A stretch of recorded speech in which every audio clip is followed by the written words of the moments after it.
அந்த ஒரு பாட்டு எம்ஜிஆரினுடைய மொத்த மனக்கஷ்டத்தையும் போக்கியது. இன்னும் சொல்லணும்னா, எப்போல்லாம் எம்ஜிஆர் மனவேதனைப்படுறாரோ, எப்போல்லாம் எம்ஜிஆர் மனசு அழப்பாயுதோ, அப்போல்லாம் சிவாஜியின் இந்த பாடலைத்தான் எம்ஜிஆர் கேட்பார்.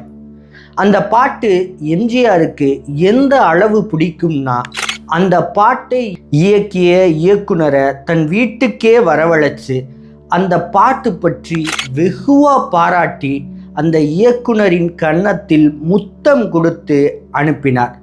அந்த அளவுக்கு எம்ஜிஆருக்கு இந்த சிவாஜி பாட்டு பிடிக்கும். எம்ஜிஆர் மனசை கொண்ட அந்த பாட்டு என்னன்னு தெரிஞ்சுக்க இந்த வீடியோவை முழுசா பாருங்க. இயக்குனர் கே. சங்கர் எம்ஜிஆர் சிவாஜி 2 பேருடைய படங்களையும் இயக்கியவர். இன்னும் சொல்லப்போனால் 2 பேரோட படத்தையும் ஒரே நேரத்தில் இயக்குன ஒரே இயக்குனர் அவர் தான். சங்கருக்கு நடுராத்திரி ஒரு அழைப்பு வருது. யாருன்னு எடுத்து சங்கர் பேசும்போது, நான் எம்ஜிஆர் பேசுகிறேன், காலையில் என் வீட்டில் வந்து என்னை சந்திங்க அப்படின்னு எம்ஜிஆர் சொல்கிறார். சங்கருக்கு ஆச்சரியம். இந்த நடுராத்திரியில் எதுக்காக எம்ஜிஆர் என்ன அழைக்கணும், எதுக்காக காலையில் வர சொன்னாருன்னு ஒரே பதட்டமாயிட்டாரு. இரவு முழுக்க தூக்கம் இல்லை. காலையில் அடித்து பிடிச்சி எம்ஜிஆர் வீட்டுக்கு போகிறாரு. வரவேற்பறையில் ரொம்ப பதட்டத்தோடு காத்திருக்கிறார். எம்ஜிஆர் ஃப்ரெஷ்ஷாக இறங்கி வர்றார். என்ன அண்ணன் கூப்பிட்டீங்களே அப்படின்னு கேட்க, எப்பா அந்த பாட்டை கேட்டேன்ப்பா, என்ன பாட்டுப்பா, சிவாஜி தம்பியோட நடிப்பு, கண்ணதாசனுடைய வரிகள், எம்எஸ்வினுடைய மியூசிக்கு எல்லாமே அருமைப்பா. இன்னும் சொல்லப்போனால் சிவாஜி அந்த பாட்டினுடைய முடிவில் நடிக்கிற நடிப்பு தமிழ் சினிமாவோட முக்கியமான காட்சிகளில் ஒன்றுப்பான்னு எம்ஜிஆர் ஏகத்துக்கும் புகழ்றார். என்ன பாட்டு அப்படிங்கிறத சொல்ல மாட்டார். சங்கருக்கு ஆச்சரியம், எந்த பாட்டை பற்றி பேசுகிறாரு அப்படின்னு ஆச்சரியம். அந்த பாட்டில் கண்ணதாசன் வாழ்க்கையோட மொத்த தத்துவத்தையும் எழுதிட்டாரு. இதுக்கு மேலே கண்ணதாசன் என்ன எழுத போகிறாருன்னு எனக்கு ஆச்சரியமாக இருக்குது. இப்படி ஒரு பாட்டை கண்டிப்பாக சிவாஜிக்கு தான் எழுத முடியும் அப்படின்னு எம்ஜிஆர் மனசு விட்டு புகழ்கிறார். என்ன பாட்டுனே அப்படின்னு சங்கர் வாய் விட்டே கேட்கிறார். அதுதான்ப்பா ஆண்டவன் கட்டளையில் வர்ற 6 மனமே 6, அந்த ஆண்டவன் கட்டளை 6, இந்த பாட்டை தான்ப்பா சொல்கிறேன் அப்படின்னு சொன்னோன்னே சங்கருக்கு அழுகையே வந்துருச்சு. காரணம், ஒரு நார்த்தீக கட்சியில் இருந்தவர், நார்த்தீக கொள்கையை பின்பற்றவர், இப்படி ஒரு தெய்வத்தை வழிபடுகிற, முருகனை கொண்டாடுகிற, முருகனின் 6 படை வீடுகளிலையும் படமாக்கப்பட்ட ஒரு காட்சியை, ஒரு பாடலை இவ்வளவு புகழ்ந்து பேசுகிறாரேன்னு சங்கருக்கு ஒரே ஆச்சரியம்.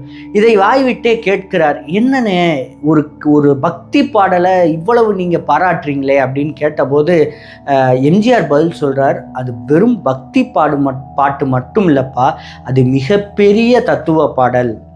யாரெல்லாம் வாழ்க்கையின் மீது அவநம்பிக்கை கொள்கிறார்களோ அவர்களெல்லாம் மீண்டும் வாழ்க்கையின் மீது நம்பிக்கை கொள்ள வைக்கிற பாட்டு பாது. கண்ணதாசனுக்கு என்னுடைய வாழ்த்துக்களை சொல்லிடு, அதே மாதிரி சிவாஜி கணேசனுக்கும் என்னுடைய வாழ்த்துக்களை சொல்லிடுன்னு சங்கரிடம் எம்ஜிஆர் சொல்கிறார். உடனே சங்கர் சிரிச்சிட்டே கேட்குறாரு, ஏனே கண்ணதாசனை பாராட்டுறீங்க, எம்எஸ்வியை பாராட்டுறீங்க, சிவாஜி கணேசனை பாராட்டுறீங்க, அவங்களையெல்லாம் இந்த இயக்குனரை மறந்துட்டீங்களேனே அப்படின்னு கேட்க, உடனே கட்டி பிடிச்சி அவர் கன்னத்தில் முத்தம் கொடுக்கிறார் எம்ஜிஆர்.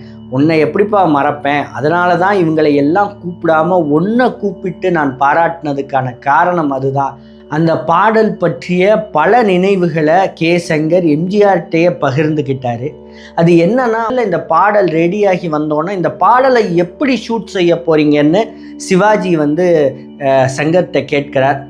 சங்கர் சொல்கிறாரு, இந்த பாட்டு ரொம்ப அருமையாக வந்திருக்கு, இந்த பாட்டை முருகனுடைய 6 படை வீடுகள்லையும் போய் ஷூட் செய்தால்தான் சிறப்பாக இருக்கும். ஏன்பா இந்த ஒரு பாட்டுக்காக எதுக்குப்பா இத்தனை லொக்கேஷன் அப்படின்னு கேட்கிறார். உடனே இயக்குனர் சொல்கிறாரு, இது நீங்கள் சாதாரணமாக நினைக்காதீங்கண்ணே, காலத்துக்கும் அழியாத பாடல் இது. இந்த பாடல்ல முருகனே குடிகொண்டிருக்கிறா. இந்த பாடல் உங்களை காலத்துக்கும் நினைக்க வைக்கும். சிரமம் பார்க்காம இந்த லொகேஷன்லாம் எடுத்தா தான் நல்லா இருக்கும் அப்படின்னு இயக்குனர் சொல்றார். அதற்கு பிறகு பாட்டு முழுக்க மிக சிறப்பாக கோஆப்ரேட் பண்ணுறார் சிவாஜி. அதுவும் இன்னும் சொல்லப்போனால் அந்த பாட்டின் முடிவில் கடலையை சாப்பிட்டுக்கிட்டே நடிக்கிற அந்த சிவாஜியின் உச்சபட்ச நடிப்பு தமிழ் சினிமாவில் இன்னும் 100 வருஷம் கூட எடுத்து பார்க்கக்கூடிய ஒரு மிக முக்கியமான காட்சி. அந்த பாட்டு தான் எம்ஜிஆருக்கும் மிக பிடித்த பாடல்.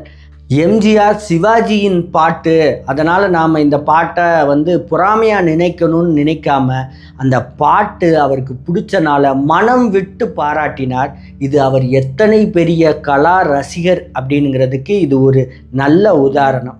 கே. சங்கரை பொறுத்தளவு மிக மிக திறமையான இயக்குனர். அவருடைய திறமைக்கு என்ன மிகப்பெரிய சான்றுனா, ஒரே நேரத்தில் எம்ஜிஆர் படத்தையும் சிவாஜி படத்தையும் இயக்கினார். குறிப்பாக சொல்லணும்னா ஆலயமணிங்கிற சிவாஜி படத்தையும் பணத்தோட்டம்னுங்கிற எம்ஜிஆர் படத்தையும் ஒரே காலகட்டத்தில் அவர் இயக்கினார்.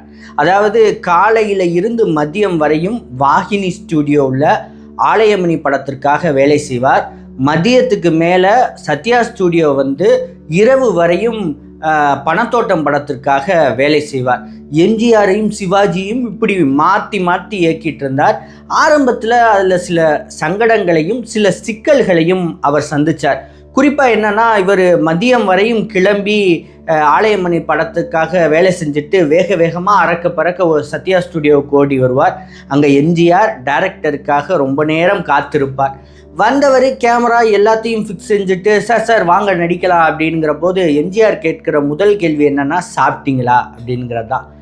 இல்லை சார் அதெல்லாம் இருக்கட்டும், இவ்வளவு நேரம் நீங்கள் காத்திருந்தீங்க, வாங்க சார் ஷூட்டிங் நடிக்கலாம் அப்படின்ன போது இல்லை முதல்ல சாப்பாடு சாப்பிட்டுட்டு அடுத்து நடிக்கலாம் அப்படிங்கிற மாதிரி முதலில் சாப்பிட சொல்லிடுவார் எம்ஜிஆர். அவரும் சாப்பிட்ட பிறகு அடுத்து காட்சிகள் ரெடியாகும், எம்ஜிஆர் நடிப்பார். எம்ஜிஆரை பொறுத்தளவு என்னன்னா, அவருடைய டைரக்டர்கள் எல்லாருக்குமே தெரியும், ரொம்ப மெனக்கிட மாட்டார். முதல் ஷாட்டிலேயே ஓகே செஞ்சிட வேண்டும். அது 2வது 3வது 4வது ஷாட்டுக்கெல்லாம் ரீடேக்குக்கெல்லாம் எம்ஜிஆரிடம் வேலை இல்லை. அதனால் இவர் என்னன்னா, ஒரு காட்சிக்காக கேமரா ஃபிக்ஸ் செய்தார், எம்ஜிஆரை நடிக்க சொல்கிறார். இவருக்கு அவ்வளவு அந்த காட்சி சரியாக வந்ததாக நினைக்கல. ரீடேக் சொல்கிறார். சுற்றி இருக்கிற எல்லாருக்கும் பதட்டமாயிட்டாங்க. ஐயோ எம்ஜிஆருக்கு ரீடேக்னா அவர் கொஞ்சம் டென்ஷன் ஆயிடுவாரே அப்படிங்கிற போது இல்லை ரீடேக் அப்படின்னு டைரக்டர் சொல்லிடுறாரு. எம்ஜிஆர் 2வது முறை நடிக்கிறார். 2வது முறையும் இவருக்கு சரியாக படலை. இல்லை ரீடேக் அப்படின்றாரு. 3வது முறையும் நடிக்கிறார். இப்படி மொத்தம் 7 முறை எம்ஜிஆர் நடிக்கிறார். 7வது முறை தான் அந்த டேக் ஓகே ஆகிறது. அப்போ எம்ஜிஆர் சிரிச்சுட்டே கேட்குறாரு, என்ன இந்த டேக்கும் ஓகேவா சங்கர், இல்லை இன்னொரு தடவை நடிக்கவா அப்படின்னோன்னு, இல்லைண்ணே இந்த டேக் கரெக்டாக இருக்குது, இதிலே போயிடலாம் அப்படின்றாரு. சரின்ட்டு எம்ஜிஆர் போயிடுறாரு. எம்ஜிஆர் சங்கரை தனியாக அழைக்கிறார். இங்கே பாருங்கள், நீங்கள் வாகினி ஸ்டுடியோவில் சிவாஜியை வைத்து படம் இயக்குறீங்க. சிவாஜி ஒரு மிகப்பெரிய நடிகர். அவர் ஒரு சீனை வேறு மாதிரி எலிவேட் பண்ணுவார், வேறு மாதிரி நடிப்பார்.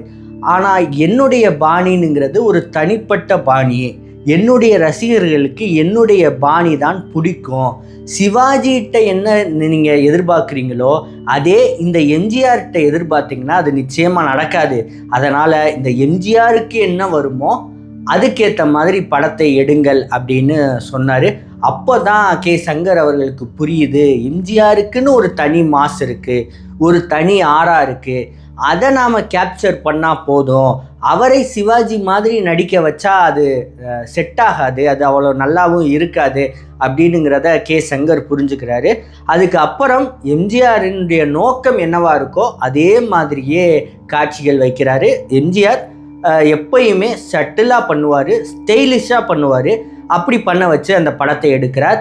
2 படங்களுமே, ஆலயமணி படமாகட்டும் பணத்தோட்டம் படமாகட்டும், 2 படமே பெரிய அளவு ஹிட் ஆகிறது. இந்த 2 படத்துக்கும் ஹீரோயினும் ஒருவர் தான். 2 படத்துக்கும் சரோஜா தேவி தான் ஹீரோயின். அப்படி 2 படங்களும் மிகப்பெரிய வெற்றி அடைகிறது. இது மாதிரி எம்ஜிஆர் பற்றிய ரெட்ரோ சினிமா பற்றிய சுவையான தகவல்களுக்கு எங்கள் சேனலை சப்ஸ்கிரைப் பண்ணுங்கள். நன்றி.